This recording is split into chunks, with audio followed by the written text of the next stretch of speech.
Good morning mga bros, kamusta? On the way na tayo kanila Kuya Ronnie. So dala na natin yung Santa Cruz na tallboy na kulay white. Yan. So kanina umaga, na-realize ko na kulang pa pala yung pyesa natin para sa ating build series.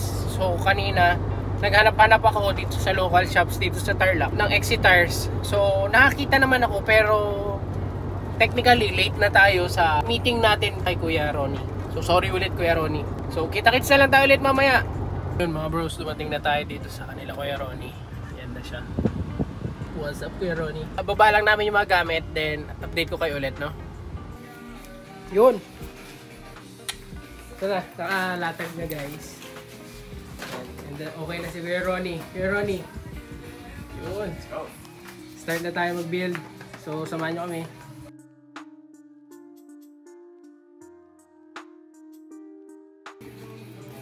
Yun mga bros, assistant tayo ni Kuya Ronnie ngayon. So iabot natin sa kanya itong fork tsaka yung stem. Santa Cruz Tallboy Carbon Medium 29er ang gagamitin natin para sa build nito.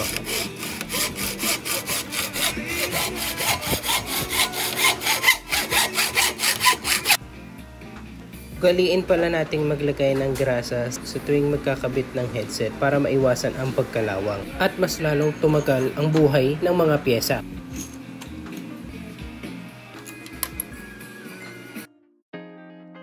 Ang SRAM transmission group set pala ay nagre-require ng UDH ready na frame. Kaya naman, ang Santa Cruz Tallboy na ating gagamitin ay UDH ready. Kaya wala na magiging problema ang ating kliyente. Sa sobrang galing ng mga engineers ng SRAM, gumawa sila ng website kung saan i-encode mo na lang ang mga kinakailangan na detalye para sa tuning ng iyong bike. Abot natin kay Kuya Ronnie. Ang Mavic Crossmax ay may kasama ng sariling valve stem at extra spokes. At sa sobrang ganda nito, hindi mo na kinakailangan maglagay ng extra rim tape para makapag-tubeless setup. By the way, black oak sealant pala ang gamit natin para sa ating tire sealant. Kasi tested and proven na natin ang sealing power nito pag ikaw ay nabutasan.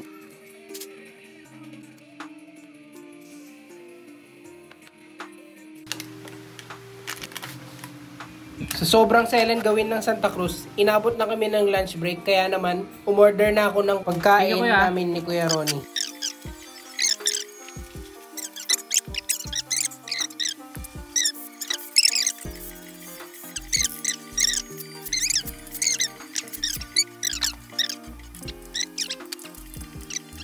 So may problema tayo mga bros.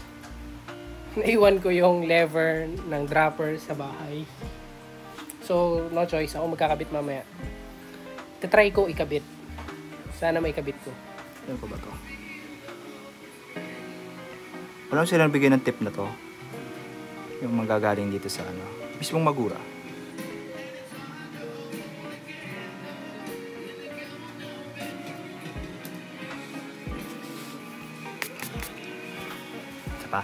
Isa pa. So boss. For safety. Update lang ako sa inyo. Bale, medyo tapos na tayo. Pedals, tsaka kakat na lang yung chain mamaya. According sa size. Snap goes the whistle.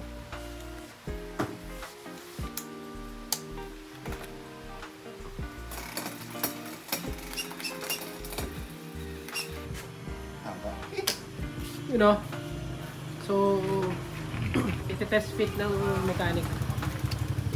Meron pa bang kailangan higpitan? Yun. So, test fit lang. So, init.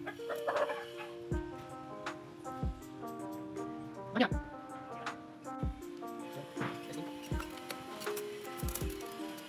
So, ito na yung finished product ng build natin. So, magbi-picture tayo ngayon para sa ating montage. Let's go.